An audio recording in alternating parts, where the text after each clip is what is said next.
buenas noches, queridos amigos y amigas. La Escuela de Posgrado de la Universidad Antonio Ruiz de Montoya les brinda la más cordial bienvenida. Damos inicio a la charla informativa del Diplomado en Estudios Latinoamericanos. Esta noche nos acompaña el coordinador del diplomado, el doctor Ricardo Falla Carrillo. Él es doctor en Humanidades por la Universidad de Piura. Es maestro en Filosofía por la Universidad Nacional Mayor de San Marcos. Es licenciado en Filosofía por la Facultad de Teología Pontificia y Civil de Lima. Cuenta con posgrado en Gerencia Social Ignaciana por la Pontificia Universidad Javeriana de Bogotá.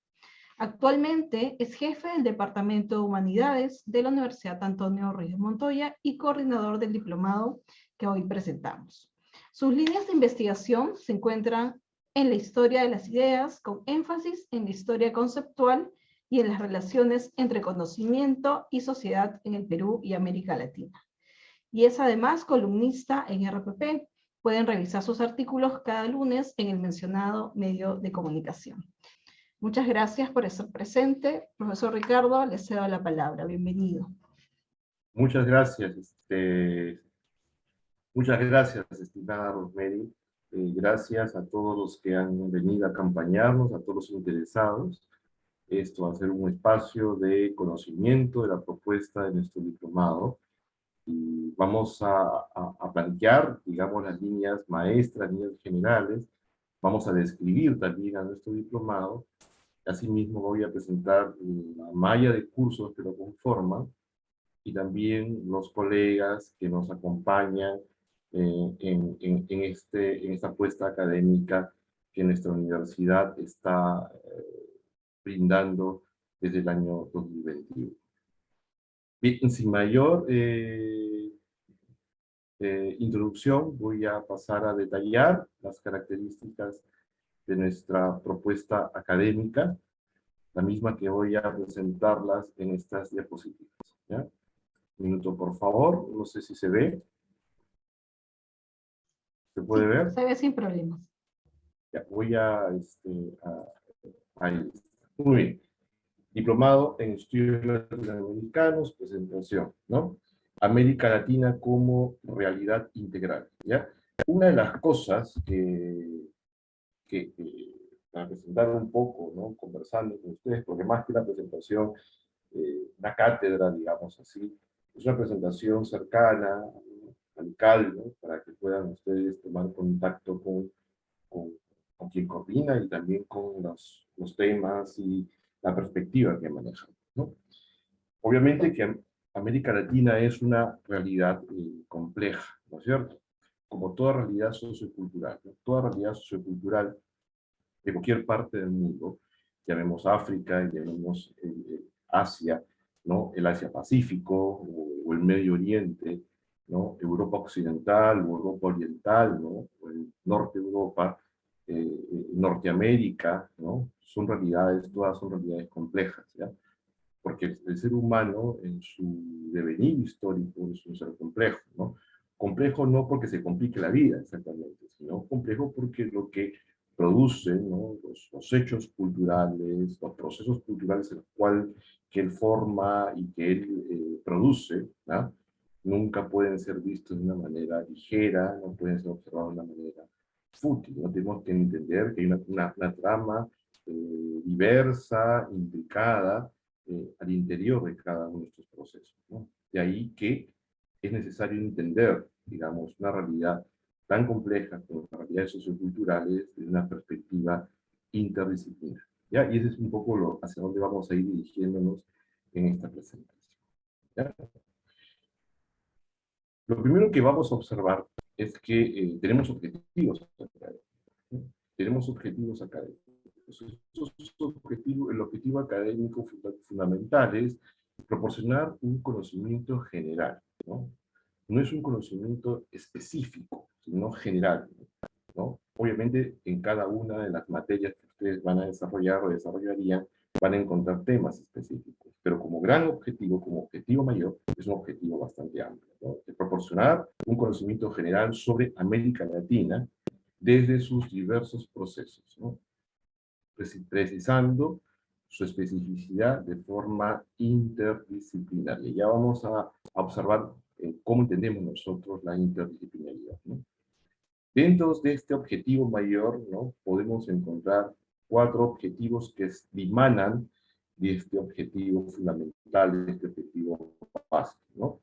El primero de ellos es reconocer los procesos fundamentales favoreciendo las relaciones y perspectivas interdisciplinarias. Es decir, que de diversas ciencias, ¿no?, obviamente ciencias sociales y ciencias humanas, porque obviamente ese es el campo en el cual se examinan los universos o las cosmovisiones socioculturales, ¿no?, desde las ciencias sociales y las ciencias humanas, vamos a intentar comprender esta realidad vasta que es América Latina, ¿no? Desde una perspectiva histórica, desde una visión histórica, una visión económica, desde la crítica literaria, desde la crítica de arte, etcétera, etcétera. O sea, desde esas diversas disciplinas vamos a abordar este marco, este objeto amplio que es América Latina, ¿no? Obviamente lo que se busca también como un segundo objetivo es que los estudiantes y las estudiantes puedan proveerse de un marco, ¿no?, de un marco amplio de herramientas teóricas para comprender la complejidad de América Latina, ¿no?, o Latinoamérica. Es decir, que esta realidad de América Latina nunca es abordada desde lo abstracto, desde lo universal, sino que tenemos perspectivas teóricas, ¿no? Hay teorías, ¿no?, muchas de ellas a veces contrapuestas entre sí, ¿no?, muchas de ellas contrapuestas o contrarias también, ¿no?, o sea, contrapuestas que se sobreponen, ¿no es cierto?, pero al mismo tiempo contrapuestas, contrarias, sobrepuestas también, ¿no?, que se sobreponen unas a otras, ¿no?, que nos permiten entender esta realidad, ¿no? O sea, es decir, que el conocimiento de una realidad nunca es, pues, ingenuo, ¿no es cierto?, sino que tiene anteojos, ¿no? Esos anteojos, ¿no?, son las perspectivas teóricas. Entonces, hay una amplia gama de perspectivas teóricas en las ciencias sociales y en las humanidades, ¿no? Y ustedes van a ir observando cuáles son, ¿no? Una de ellas, por ejemplo, ¿no?, la teoría crítica es una de ellas. Otra, la hermenéutica, ¿no? Otra, la hermenéutica histórica. Otra, el individualismo metodológico, ¿no? Otra, la visión fenomenológica, ¿no? O sea, hay diferentes perspectivas para abordar una realidad. Entonces, la idea es que nuestros estudiantes, ¿no?, tengan esos marcos teóricos para examinar la complejidad latinoamericana, ¿ya? Obviamente nosotros no preferimos un marco solo, solamente uno, porque eso es peligroso. Supongamos que solamente miremos la realidad latinoamericana desde la teoría crítica, desde la visión marxista, ¿no? Sería peligroso porque sería una sola visión. O desde los estudios culturales, sería peligroso porque sería una sola visión. O desde el método individual, sería también peligroso porque sería una sola visión. Sino por el contrario, lo que buscamos es que los alumnos de este diplomado tengan el mayor conocimiento posible de los marcos teóricos para entender esta realidad, ¿ya? Examinar la realidad latinoamericana desde su especificidad histórico-cultural. Y esto es central porque la historia de América Latina, como cada historia de cada región del mundo, es particular. O sea, tiene sus propias características. Es decir, la historia europea tiene su propio devenir, ¿no? La historia de África, o del África, del norte de África, o del África subsahariana también tiene su propio devenir, ¿no? El Asia también, la cuenca del Pacífico o del sudoeste asiático tiene sus propias características, ¿no? Europa occidental también. O sea, cada realidad sociocultural obviamente tiene sus propias características. Entonces, justamente otra de las cosas obvias, bastante obvio esto, no estamos inventando la pólvora con eso, es examinar la realidad la latinoamericana, pero desde su propia especificidad. Es decir, que estudiar América Latina abriéndonos a la posibilidad de que esta realidad nos muestre su propia información, ¿no? Porque toda realidad, digamos, tiene una información que está latente ahí, que está presente. Entonces tenemos dos cosas. Por un lado, los marcos teóricos, que son varios, como hemos visto hace un momentito, y la realidad concreta, ¿no? Entonces hay una especie de diálogo entre esa realidad específica y esos marcos, ¿ya? Eso es algo que en el proceso lo van a ir desarrollando, lo van a ir viendo, lo van a ir comprendiendo. Y finalmente, yo creo que esto es, digamos, lo central, y es una apuesta siempre ignaciana, jesuita, ¿no? O sea, no buscamos adoctrinar, ¿no? O sea, aquí no hay una visión doctrinal de América Latina, no, finalmente es el alumno o la alumna la que define su perspectiva del devenir latinoamericano, ¿ya? Después de este viaje teórico, después de esta examinación de la realidad específica, cada uno va a tener, digamos, su propia lectura, ¿no es cierto? Y va a elaborar sus propias conclusiones acerca de nuestra realidad latinoamericana. Y creo que eso es algo fundamental. O sea, no caer en una visión doctrinal, ¿no? Una visión ideologizada de América Latina, sino que cada cual, digamos, a partir de sus propios valores, a partir de sus propios intereses, de sus propias inclinaciones, como sujetos, al fin y al cabo, ¿no es cierto?, ¿no?, tenga una visión personal del devenir latinoamericano. Entonces, teniendo en claro el objetivo general y los cuatro objetivos específicos, tenemos que ver a quiénes está dirigido nuestro diplomado, ¿no? Está dirigido a los graduados universitarios que deseen, ¿no?, tener una perspectiva interdisciplinaria sobre los procesos, sobre todo modernos y contemporáneos de América Latina. O sea, aquí hay una especificidad espacio-temporal, ¿no? Es América Latina, pero en el mundo moderno y en el mundo contemporáneo, en la contemporaneidad y en la modernidad de América Latina, ¿no? O sea, a partir del siglo XVIII en adelante. Es un poco el marco de tiempo, ¿cierto? Lo moderno, ¿no?, 18, parte del 19, y lo contemporáneo 2021, ¿ya? Y dirigido a quiénes, ¿no? A docentes, especialistas también que elaboren organismos multilaterales, en la Agencia de Cooperación Internacional, en organizaciones no gubernamentales, el primer público al que está destinado esto, este diplomado, profesionales que colaboren en los sectores de responsabilidad social, de desarrollo comunitario, público interesado, profesionales del sector gubernamental también, consultores en temas de cultura, arte y sociedad, que hay mucha gente que se dedica a estas cosas también, y en líneas generales, cualquier persona que desee ampliar sus conocimientos en ciencias humanas y ciencias sociales. O sea, las personas que están interesadas en los estudios de la cultura, en los estudios de la sociedad, y que tengan una clara inclinación por las humanidades, ¿no? O sea, cualquier persona que tenga esos intereses. O sea, si se dan cuenta, hay un espectro bastante amplio de a quién estaría dirigido nuestro diplomado. ¿Qué habilidades? Obviamente todos los estudios precisan un conjunto de habilidades, ¿no es cierto? ¿No? El primero, yo creo que es bastante obvio, ¿cierto? Que es el manejo de diversas técnicas de estudio, ¿no? Eso que implica que hay que manejar, ¿no?, técnicas de lectura, subrayado, citado, ¿no es cierto? Realización con independencia y creatividad de los distintos procesos de investigación, ¿ya? Porque obviamente en cada curso, como van a ver, tendrían que leer mucho, ¿no es cierto? O sea, es algo que es bastante obvio y bastante importante, ¿no? Nuestros cursos se leen muchísimo, ¿no? Y eso no está mal, está muy bien, porque justamente la lectura crítica, la lectura reflexiva es la que permite despertar en nosotros la curiosidad, el interés justamente para poder teorizar, para poder problematizar, para poder reflexionar, ¿no es cierto? Entonces, en primer lugar, manejar las cuestiones básicas del estudio, ¿no?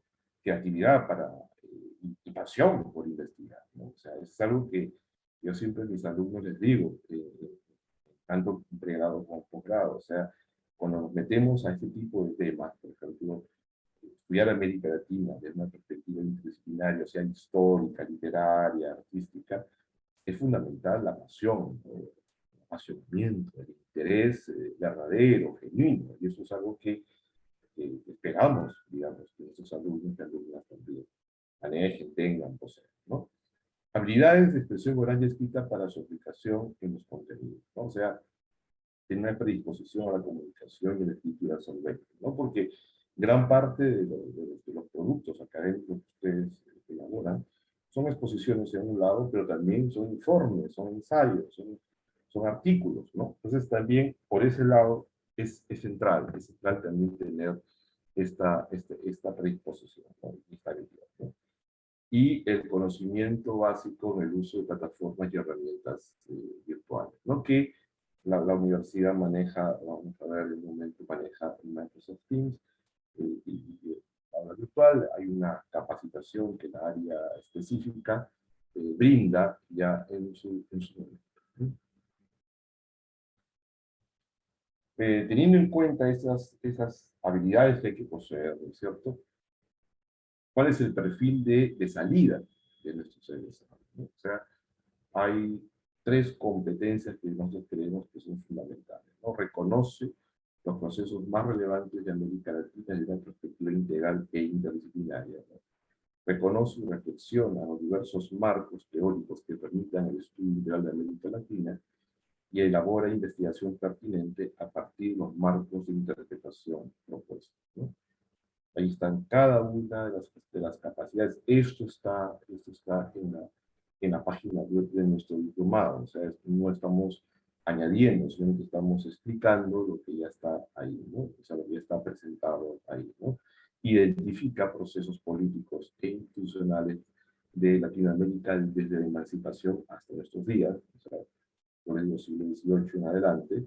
Comprende elementos constitutivos y temáticos del pensamiento latinoamericano desde finales del virreinato hasta la actualidad. Identifica características fundamentales de la estructura económica, social de América Latina de los albores republicanos.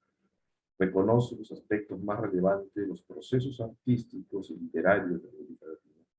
Identifica el marco teórico y conceptual de las disciplinas que desarrollarán los contenidos temáticos. Esto es bastante interesante. Como lo digo, les he comentado en su momento, una de las cuestiones que ponen mucho énfasis, bastante énfasis, es que los estudios sociales, los estudios humanísticos, como toda ciencia, se hace de marcos teóricos y marcos conceptuales, ¿no? Entonces, es algo central tener eso claro, o sea, que la realidad se va construyendo, la realidad cognitiva, la realidad epistemológica, o sea, esta realidad de estudios se construye desde marcos de comprensión, interpretación, de análisis, etcétera, etcétera, ¿no? Asimila los elementos básicos de los marcos teóricos y los incorpora a su ejercicio de interpretación y comprensión. Es un ejercicio personal, ¿no? Pero que se va enriqueciendo justamente por estos marcos, ¿no?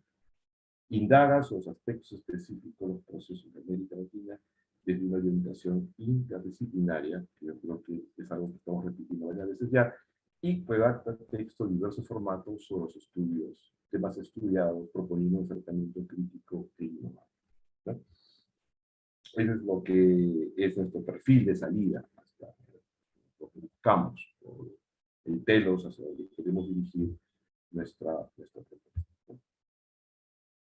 La información académica va a venir acá. Esta es nuestra plana docente. Yo soy Ricardo Falla Carrillo, ya fui presentado en su momento, soy el coordinador del diplomado, soy el jefe del departamento de humanidades de la Universidad de Montoya. Aquí está cada uno de nuestros colegas, ¿no? La doctora Teresa Vergara Ormeño, ella es historiadora por la Universidad Católica del Perú y doctora en historia por la Universidad de Connecticut. Ya tiene importante investigación en historia política. Ella enseña el curso de interpretaciones de la historia política 1, ¿ya? Después tenemos al profesor Marco Flores, él es literato por la Universidad Católica, maestro por la Universidad Iberoamericana de México y actualmente doctorante en literatura por la Universidad de Lovaina, en Bélgica, ¿no? Él nos va a acompañar desde Bélgica. Marco está actualmente en Bélgica y va a dictarnos el curso desde allá. Él enseña, digamos, los enfoques interdisciplinarios desde latinoamericano, desde el curso que él está manejando, ¿no? El doctor Mario Mesa Bazán, es historiador por la Universidad de San Marcos, maestro en antropología también por San Marcos, es también doctor doctor en Historia por el Colegio de México, obviamente de Ciudad de México. Sus temas de investigación están referidos a la historia política del siglo XX, ¿no? Teresa Vergara analizará la historia política, las interpretaciones de historia política del siglo XIX latinoamericano. Mario Bazán va a dar las interpretaciones de historia política del siglo XX y XXI. ¿Ya? Su especialidad es esta, ¿ya? Actualmente coordinador de proyectos del LUM, ¿ya? Del lugar de la memoria. El profesor Mario Granda, él es actualmente secretario académico de la Escuela de Posgrado, él es literato por la Universidad de San Marcos y maestro en literatura también por la misma casa de estudios, ¿no? Su investigación es muy interesante porque él se dedica a investigar temas referidos a la literatura republicana de América Latina, ¿no? Tiene trabajos, ponencias que ha presentado sobre este campo, es un conocedor exhaustivo de los procesos literarios, ¿ya? De nuestra región, ¿no? La doctora Cristina Mazzeo, ¿no es cierto? Ella es historiadora por la Universidad de Buenos Aires, maestra en Historia por la Universidad Católica y doctora en Historia por la Universidad de Michoacán de México también. Es parte del grupo, como les decimos acá entre nosotros los mexicanos, que ahora es más todavía, ¿no? Como profesores doctorados en México. Un gran amigo mío, el doctor Rafael Serpa, ¿no es cierto? Él es filósofo por la Facultad de Biología Política y Civil de Lima, es maestro en filosofía por la Universidad de París, la Sorbona, ¿no? Es maestro ahí en filosofía, y doctor en estudios latinoamericanos por la Universidad Autónoma de México, por la sede de la Universidad UNAM, ¿ya? Y la profesora Ana Claudia Reynoso, ella es historiadora por la Universidad Católica en Perú y maestra en Historia del Arte por la Universidad Católica Santa María de Arequipa, ¿ya? Ella tiene una vastísima experiencia en el desarrollo de temas culturales, ¿no? Y el conocimiento exhaustivo de la historia, el arte peruano y latinoamericano, ¿no? Y además de una perspectiva interdisciplinaria y también de una perspectiva paralela, ¿no? Ya trabajamos mucho lo que son historias paralelas latinoamericanas, ¿no? Por ejemplo, hace unos meses estuve en la Universidad de México desarrollando un conjunto de conferencias vinculadas a historias paralelas entre los procesos de México y del Perú y de Sudamérica. Esa visión de análisis. Bien, esta es nuestra plana docente que todos son profesores del Departamento de Humanidades, ¿no? O sea, son parte del equipo de Humanidades. No solamente son profesores diplomados, está el profesor Serpa, que sí es un invitado, pero los demás son parte de nuestra universidad. Eso es algo bastante importante también. Son profesores que conocemos y muchos de ellos son amigos de la casa de hace muchísimos años. Y eso es algo importante que quisiera resaltar.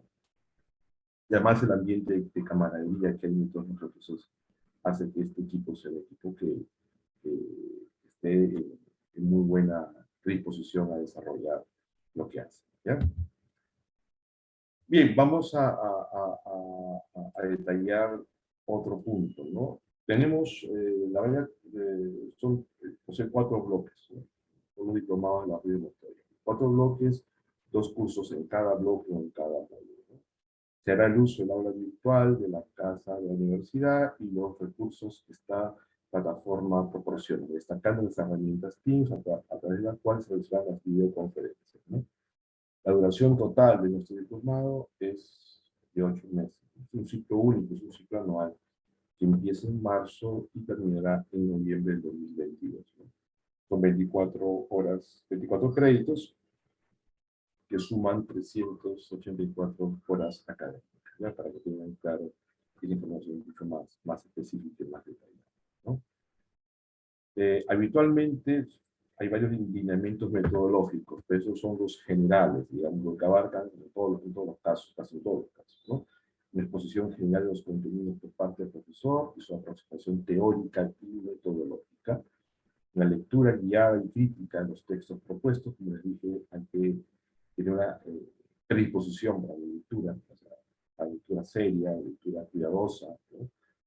Y la continuación de la lectura de forma sincrónica en sus casas o en sus conversaciones. Y en casi todos los casos, por no decir todos, ¿cierto? Siempre la elaboración de un informe de lectura por parte de ustedes, ¿no? Los potenciales interesados en el tema. Bien, estos son nuestros cursos, ¿no? Los cursos, ¿no? Interpretación de la Historia Política 1, que lo imparte la profesora Teresa Vergara, ¿ya?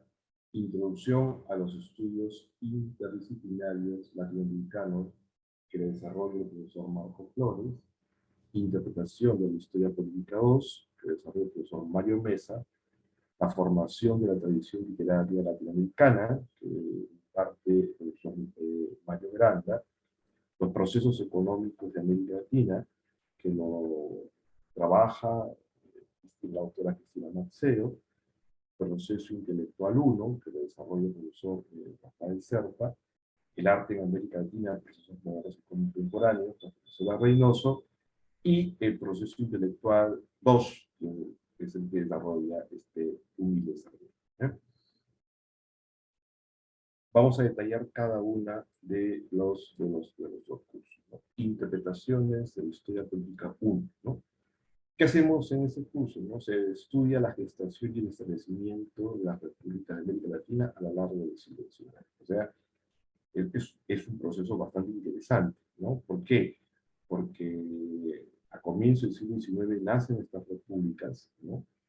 Pero nacen en un contexto muy específico, ¿no? No nacen independientes de un Estado-nación, sino nacen independientes de un imperio monárquico, ¿no? Y no es que eran países que habían sido conquistados, ¿no? O sea, no es que el Tahuantinsuyo era un Estado nacional en el siglo XVI, ¿no? Una monarquía teocrática con características muy propias, ¿no? Y que fue conquistada por otra monarquía teocrática, ¿no? Entonces, las características de la independencia americana hay que entenderlas también de su especificidad. O sea, era una independencia, un producto de un proceso de emancipación cultural, intelectual, etcétera, pero que tiene sus características propias, ¿no? Pero una vez que se generan esa independencia, obviamente hay debate. Todo proceso nuevo generó debates, ¿no? debates, pugnas y conflictos, ¿no? Y todo el siglo XIX fue un proceso de construirnos como repúblicas y sobre todo como estados, ¿no? Eso fue una cosa que ustedes van a estudiar, no les voy a adelantar, pero le pongo ahí la semilla de la curiosidad. O sea, se planteó esto así, ¿no es cierto? Y fue tortuoso, difícil, porque el proceso de construcción de estados nacionales no son fáciles, pues son producto del debate, del conflicto, ¿no? De las mutaciones que se dan al interior, ¿no? Y obviamente esto se da dentro de un contexto internacional. O sea, no se da, no es que América Latina estaba separada de la Tierra, ¿no? Sino hay una dinámica contextual mucho más, muy grande, que es la época de los grandes imperios coloniales, que es la expansión del capitalismo industrial del siglo XIX, entonces, más la consolidación de los Estados nacionales en Europa, ¿no? Para que nos demos cuenta de una cosa que siempre digo a los alumnos, ¿cierto? O sea, nosotros fuimos repúblicas nominales antes que muchas repúblicas de Europa.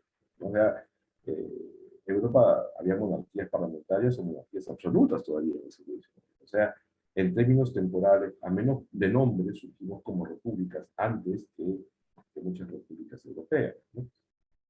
Eso, y además en un contexto que tenía ciencias sociales, como vamos a ver en el curso que yo desarrollo, ¿no? Bien, sigamos avanzando, ¿no? Interpretaciones políticas 2, que es el que desarrolla el profesor Mario Mesa, ¿no? Desarrollo político influenciado por los diversos procesos de modernización a lo largo del siglo XX y del siglo XXI, ¿no? Porque obviamente, una vez que se construyen las repúblicas, el siguiente paso es la modernización de los procesos económicos, políticos, culturales, ¿no? Y esos también fueron complejos, fueron difíciles, hay que trabajarlos ahí, ¿no? O sea, digamos que los latinoamericanos hemos estado construyendo con lo que teníamos a la mano estas cualidades que hoy día conocemos, ¿no? Obviamente, como siempre, ¿no? La historia, y sobre todo las interpretaciones históricas, lo que observan que hay conflictos, ¿no? Y hay conflictos muy profundos en el siglo XX, ¿no? ¿Qué van a hacer? Analizar esos conflictos ideológicos en los actores sociales más relevantes y sus repercusiones sobre la trama política y diplomacia. La repercusión que tuvieron las dos guerras mundiales, las revoluciones ideológicas, la Guerra Fría y el final del mundo bipolar sobre la región. O sea, ese gran contexto. O sea, las interpretaciones de historia política 1 y 2 se desarrollan, ¿no?, en los grandes contextos también. Hay que entender el contexto en el cual se va dando esta historia política. En introducción a los estudios interdisciplinarios latinoamericanos, que lo desarrolla el profesor Marco Flores, ¿qué se hace? Desarrollar una perspectiva interdisciplinaria para el estudio de literatura. Que usted va a tener contacto con los métodos, ¿no?, de forma casuística. Con casos muy concretos, van a tener contacto con perspectivas interdisciplinarias. El aporte, y acá viene algo que yo creo que es central, ¿no?, el aporte de la teoría crítica, que es una teoría bastante amplia, digamos, y de hermenéutica por otro lado, ¿no?, en la convergencia con los métodos de las distintas disciplinas, ¿ya? Elaborar propuestas de estudios que sirvan para profundizar en el estudio cultural y política de la región, ¿no? Es decir, que es una especie de curso metodológico para abordar la actividad económica, ya como realidad específica. El curso que imparte el profesor Mario Granda, ¿no?, la formación de la tradición literaria latinoamericana, ¿no? ¿Qué se hace acá? ¿No? Se estudia la literatura del periodo de independencia, el modernismo y la vanguardia, es decir, desde comienzos del siglo XIX hasta parte del siglo XX, ¿no? Se propone discutir, reflexionar críticamente el modo en que cada uno de estos momentos significó la incorporación, asimilación y reelaboración de diferentes horizontes culturales, estéticos y lingüísticos, ¿no? Todo ello, ¿para qué? Para entender cómo surge una tradición literaria latinoamericana a lo largo de estos siglos. Y obviamente, mientras se va estudiando la formación de esta tradición literaria latinoamericana, ¿no?, se va proveyendo a los estudiantes, digamos, de herramientas y procedimientos para el análisis literario, o sea, para que puedan entender los textos que están trabajando, ¿no? Los procesos económicos, claro, hemos visto la parte histórica, la parte interdisciplinaria y la parte literaria, y sumamos aquí el estudio económico, ¿no?, para tener otra entrada, sobre todo en los últimos siglos, ¿no? Rasgos y modelos sustentados en la exportación de materias primas en las repúblicas a lo largo de los últimos 2 siglos, y la experiencia de autonomía industrial y de modernización productiva, ¿no? Dentro del contexto de economías de independencia, no de dependencia, perdón, se comenzaron a plantear estos modelos de autonomía industrial, sobre todo en el siglo XX. Las crisis económicas más relevantes que ha habido en nuestro continente y sus efectos sociales. Los procesos más relevantes en los últimos 2 siglos, ¿no?, las 4 revoluciones industriales, los ciclos económicos, los modelos de intervención estatal y libertad económica, entre otros temas, ¿no? ¿Por qué? Porque en América Latina hemos fluctuado a veces de aperturas económicas a proteccionismo, ¿no?, o de posiciones bastante a favor del libre mercado, pero también de estatismos muy rígidos. Entonces, podemos tener, en toda América Latina tenemos esas experiencias, es decir, que tenemos experiencias que son muy, pero muy libres, digamos, de libre intercambio de bienes y servicios, ¿no?, de una perspectiva liberal, digamos así, pero también tenemos experiencias estatistas, de estatismos muy rígidos también, ¿no es cierto? Entonces, todo eso ¿verdad?, en nuestro continente, y eso es interesante estudiar, ¿no?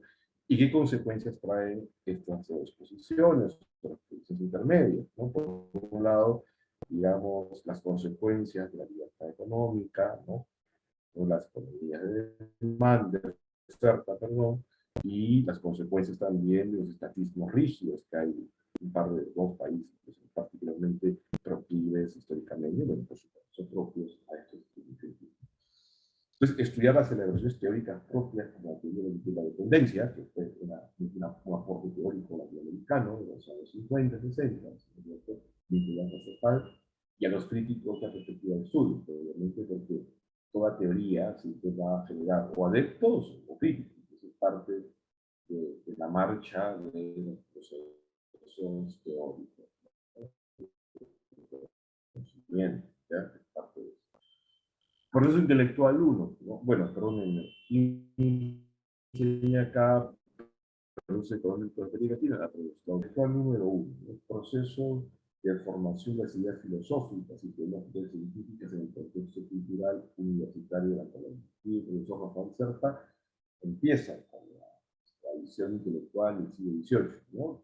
Incluso él, en algún momento, va un poco más atrás, ¿no? Para entender un poco las características, porque digamos que nosotros tenemos una vida académica, una vida intelectual, una vida universitaria del siglo XVI, ¿cierto? O sea, tiene 5 siglos, no es poco tiempo, es mucho tiempo, ¿no? Y hubo pues, universidades, no solamente la Universidad de San Marcos, que es antiquísima, sino la Universidad de México, la Universidad de Santo Domingo, la Universidad de América Latina, y hubo, obviamente, círculos académicos y círculos intelectuales, ¿no? De una tradición ahí, ¿no es cierto?, que a veces es poco conocida. Digamos, creo que todo lo demás es más o menos conocido, ¿no? Los debates ideológicos, la historia política, la historia económica, nos tenemos un poco de luces, pero habitualmente no se conoce mucho del proceso intelectual. Y es una de las cosas que nosotros quisimos proponer al interior de Diplomado, ¿no? Que los estudiantes tuviesen un conocimiento de las ideas que se desarrollan al interior, no solamente de la filosofía, ¿no? Sino de las ideas en general, que tengan un conocimiento de las ideas que se fueron desarrollando, ¿no? Estudiar el modo como se fueron incorporando las diversas escuelas de pensamiento de Occidente en la trama intelectual de los primeros americanos hasta la emancipación. Obviamente eso va a ocurrir, o sea, no como la escolástica fue incorporada, como el pensamiento ilustrado fue incorporado, ¿no es cierto?, en su momento, pues, ¿no? Obras de autores relevantes, esto es muy interesante, es bastante interesante porque vamos a entender mucho del porqué que pasó en América Latina, con un énfasis en el contexto en el cual se formularon y reconocieron sus características particulares. Obviamente, ¿por qué? Porque la cultura latinoamericana tiene sus propias características, ¿ya? Y la aparición de la experiencia ilustrada, porque hubo ilustración latinoamericana, si no hubiese habido independencia. O sea, claro, obviamente había una ilustración en Europa, ¿no? Había un proceso de ilustración europeo, ¿no? Además había varias ilustraciones en Europa, la ilustración inglesa, la ilustración francesa, la ilustración alemana, ¿no es cierto?, la ilustración hispana y una ilustración latinoamericana, ¿no? Entonces, parte de los productos intelectuales que se desarrollaban en Occidente, digamos, pues, llegaron acá, pero llegaron acá porque había también una recepción de eso. Si no hubiese habido una experiencia previa, una especie de tierra fértil, gran parte de esos discursos no hubiesen tenido pues, mayor impacto o mayor recepción. O sea, había pues, una tierra que podía recepcionar, digamos, la experiencia ilustrada occidental, ¿no? Bien, y eso es algo interesante que vamos a ver también en nuestro diplomado. El curso que desarrollo yo, que es proceso intelectual número 2, ¿no? El curso del pensamiento filosófico y científico desde los inicios de la República hasta nuestros días. Bueno, aquí vamos a centrarnos de qué manera se comienza a incorporar, digamos, ya no solamente lo que pasó en el virreinato, ¿no?, sino las diversas corrientes intelectuales de Occidente, ¿no?, el positivismo, por ejemplo, ¿no? Bueno, obviamente empezamos con el gran debate político ideológico, ¿no?, de liberalismo y conservadores, pero comienza la incorporación, ¿no es cierto?, de otras escuelas de pensamiento, ¿no?, el positivismo, el vitalismo, ¿no es cierto?, que se incorporan en el siglo XIX y en el siglo XX, pues, ¿no?, la teoría crítica marxista, ¿no?, la fenomenología, el existencialismo, el postestructuralismo, van sumándose y van generando perspectivas propias. Las influencias del pensamiento occidental en el surgimiento de la tradición intelectual propia, que es clarísima, o sea, hay una tradición intelectual propia, ¿no? La acogida, como dije en su momento, ¿no?, la acogida del relativismo, el vitalismo, el marxismo, la fenomenología, etcétera, etcétera, en las universidades latinoamericanas, porque es el lugar de donde caen o llegan estas ideas y se desarrollan perspectivas propias, ¿cierto? Y la aparición de varias formas de entender nuestra propia realidad, como la filosofía de la liberación, los estudios decoloniales, la teología de la liberación, etcétera, ¿ya? Para que tengan conocimiento del proceso. El arte en América Latina, procesos modernos y contemporáneos. Miren ustedes, tenemos así, ¿no? Historia política, historia económica, historia literaria, el pensamiento intelectual, el ámbito intelectual y también el arte, ¿no? El arte también tiene lugar en esta puesta, ¿no? No solamente el conocimiento de lo político, del mundo social, económico, del mundo de las ideas, sino también la producción artística, la producción estética, ¿no? Entonces, ¿qué hacemos ahí, no? Estuvo el proceso de las artes plásticas del comienzo del siglo XIX hasta nuestros días, los creadores más reconocidos y las más representativas de América Latina en este periodo de tiempo, la incorporación del arte occidental, porque sí que estamos en América Latina en diálogo, a veces muy cercano y a veces competitivo con Occidente, y la formación de experiencia artística particular. Obviamente, hay una interiorización de categorías universales, pero también una propuesta, ¿no es cierto?, representativa de lo que somos también, ¿no? Contexto social y cultural, manifestaciones románticas, académicas, lenguaje, y los lenguajes de las vanguardias y de las postvanguardias. Eso sería lo que podría compartir hasta este momento. Entonces es la presentación de nuestro diploma. Pues Mary, te dejo a ti el uso de la palabra. Gracias, profesor, por ese nivel de detalle. Ahora yo voy a compartir la información económica y de ahí pasamos pues a las preguntas. Invitamos a que nos sigan dejando sus consultas.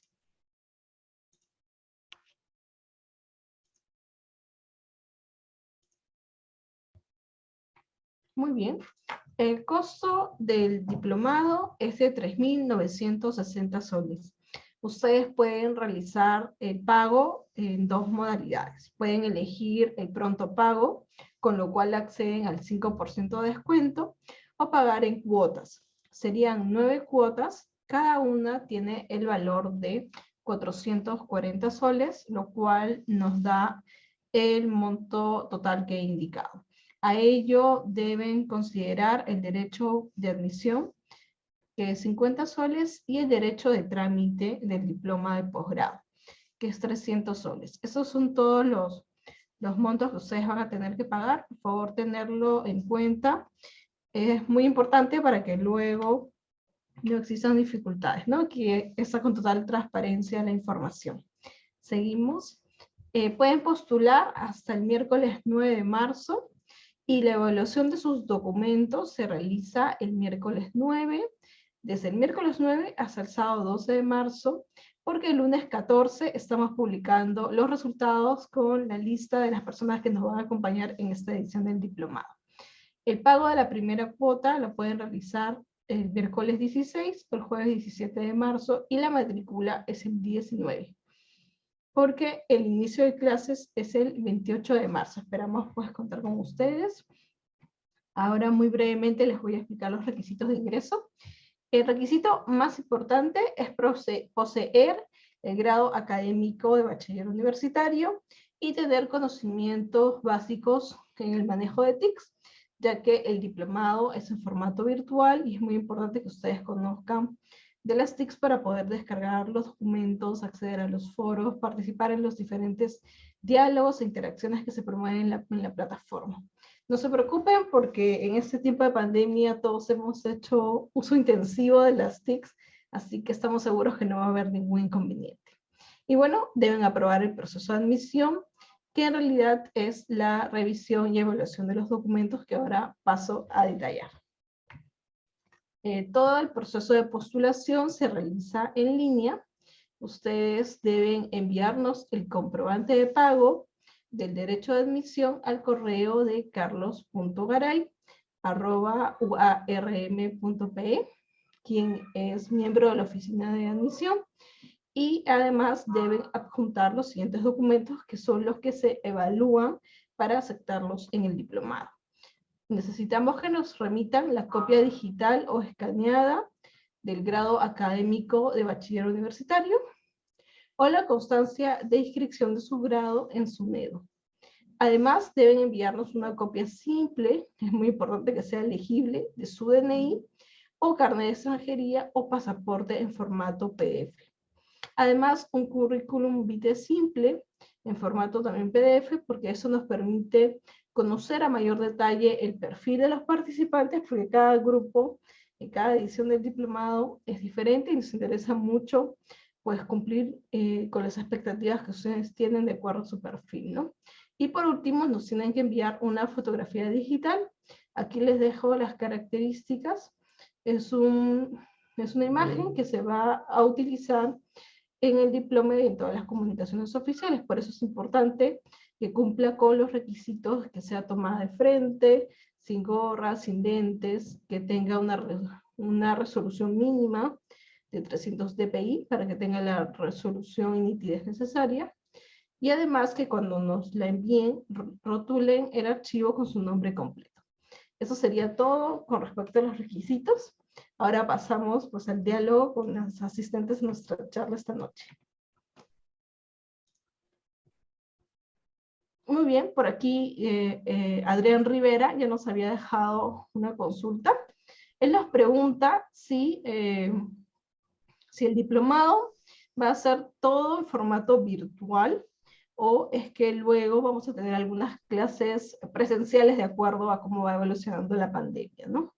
Le pediría al profesor Ricardo que nos explique acerca de la modalidad, si esta va a cambiar o no.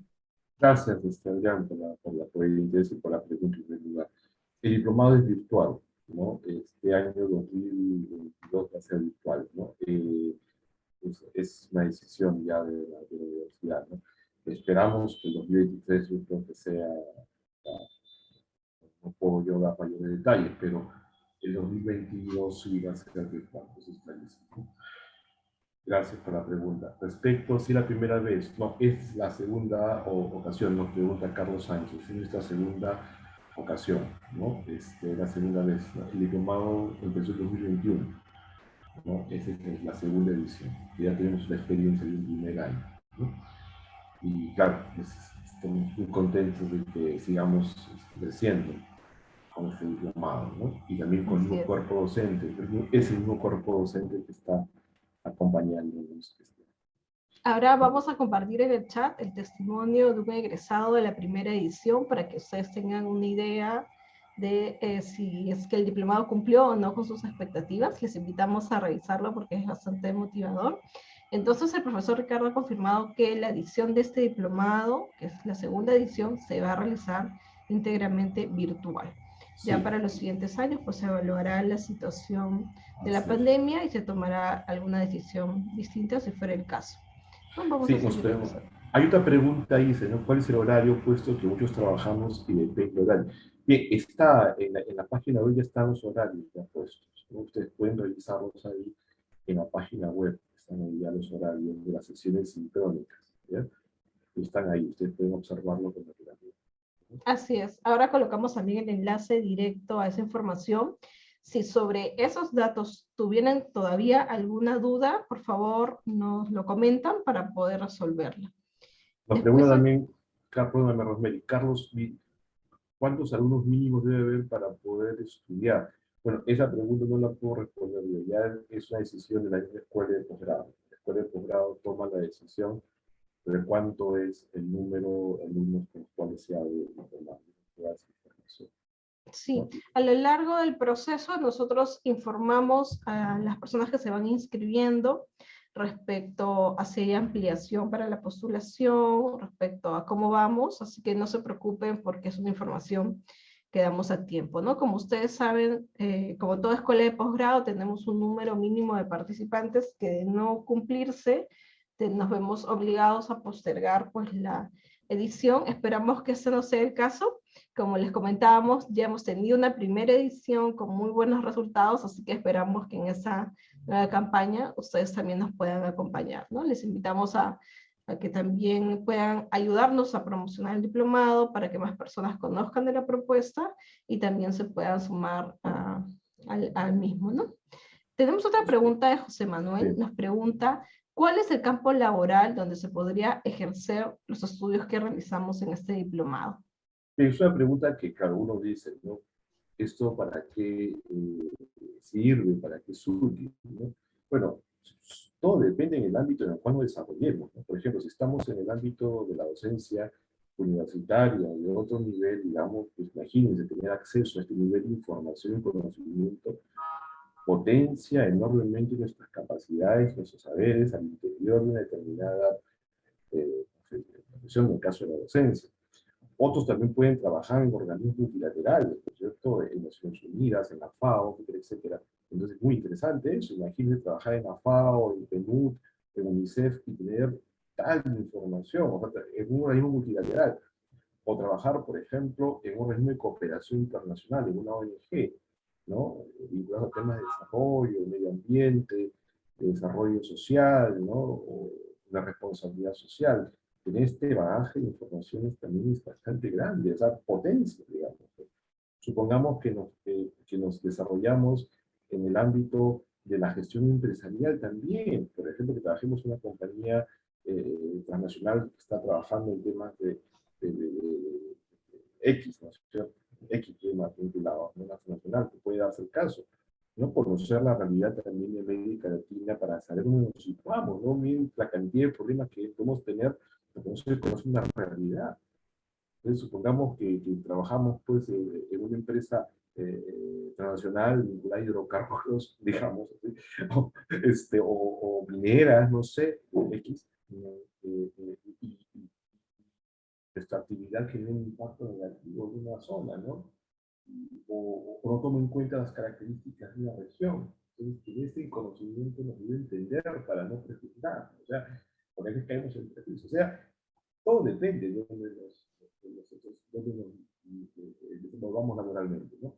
Pero también hay que verlo como parte de la formación personal. Porque, o sea, muchos de los alumnos del diplomado vinieron pues porque les interesaba ampliar sus horizontes.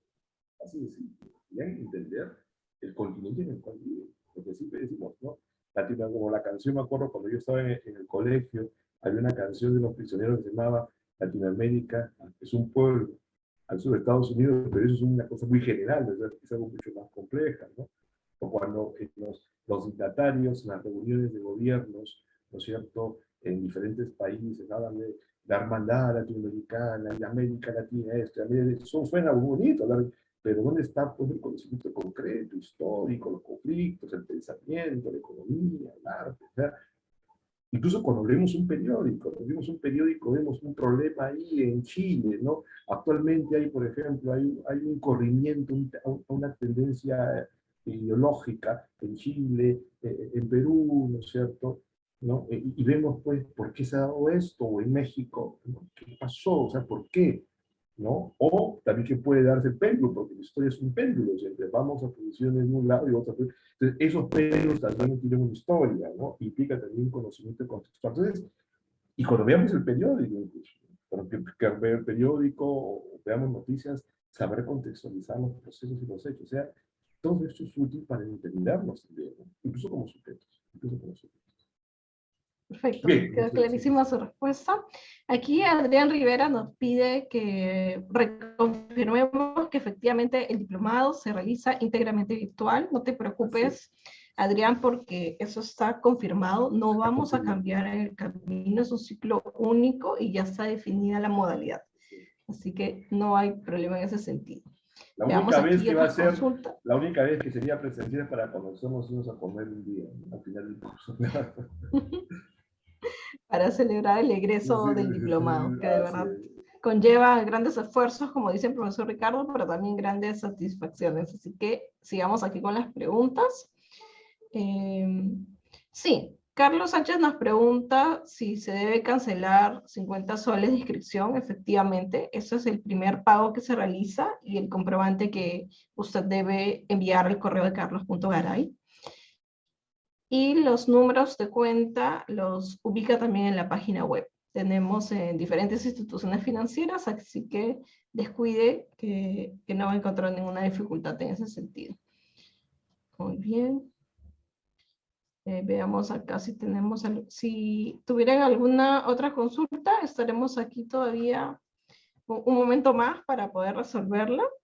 Así que le pediría al profesor Ricardo si tiene unas palabras finales respecto al diplomado para seguir pues motivando el interés, como ya lo viene haciendo y como bien lo indicó, sembrando esa semilla del gusto por conocer las diferentes interpretaciones, por ejemplo, de la historia, conocer el devenir de nuestros países, que si bien somos hermanos y muy cercanos, hemos tenido grandes diferencias y todavía las tenemos, y es muy interesante pues analizarlas para poder comprender cómo estamos hoy y hacia dónde vamos, ¿no? Sí, claro. Justamente, gracias, Rosemary, justamente ese es uno de los puntos centrales, ¿no? Como objetivo, ¿no? Tener una perspectiva personal de los procesos de América Latina. Eso creo que es central. O sea, que no esté motivada por una posición ideológica. Aquí, como les dije al principio, no hay un proceso de adoctrinamiento, no vamos a lavar el cerebro a nadie, aquí queremos darle la mayor cantidad de información, digamos, histórica, literaria, política, económica, artística e intelectual, imagínense, para que ustedes se formen la idea de América. Eso es para mí, ¿no? Ese es el objetivo, o sea, que ustedes se formen esa idea, ¿no es cierto? Producto de su propio esfuerzo, de su propio interés, de su propia pasión, ¿no? Y que no sea un cliché ser latinoamericano, ¿no? O sea, que sea producto de un conocimiento de lo que somos, ¿no? Y de pronto, eso es algo muy bonito porque hay egresados del diplomado, por ejemplo, que ya han optado por hacer sus doctorados, sus maestrías ya en temas como este, ¿eh?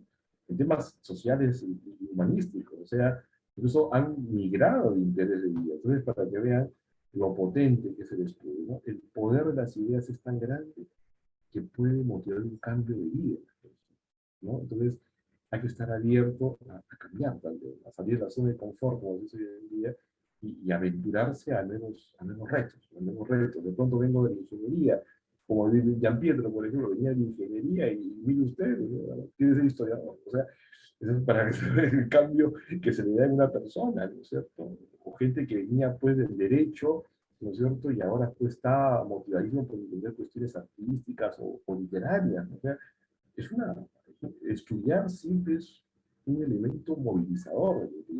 Y quien estudia este diplomado, les voy a ser muy sincero, quiere estudiar porque quiere estudiar. Así de simple, estudia porque quiere ampliar sus horizontes.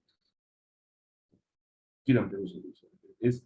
Es el amor al conocimiento, literalmente, ¿no? Pero obviamente, pues, con prácticas, Sí. eso tiene repercusión siempre en nuestras vidas.